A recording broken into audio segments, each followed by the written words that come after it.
esse que tirou Elias da caverna? Quem lá no deserto pôs de pé a Josué? Quem foi que exaltou Davi em toda Israel? Quem foi que se lembrou da oração de Raquel? Quem foi com Gideão quando ele se sentia o menor da casa, o menor da família? Quem desceu no abismo pra levar cativo ao cativeiro e no terceiro dia ressuscitou? Jesus é o nome dele.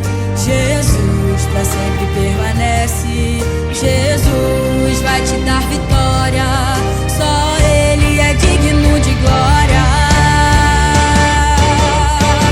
Ele faz o fraco forte, levanta o caído, exalta o humilhado, se lembra do esquecido, ergue o pequeno e mostra para o mundo ver que ele é o Deus que faz o inferno estremecer e liberta o cativo, cura o ferido, ressuscita o morto, salva o perdido.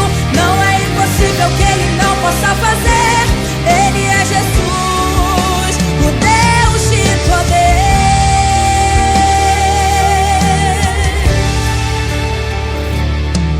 Jesus é o nome dele. Jesus pra sempre permanece. Jesus vai te dar vitória. Só ele é digno de glória.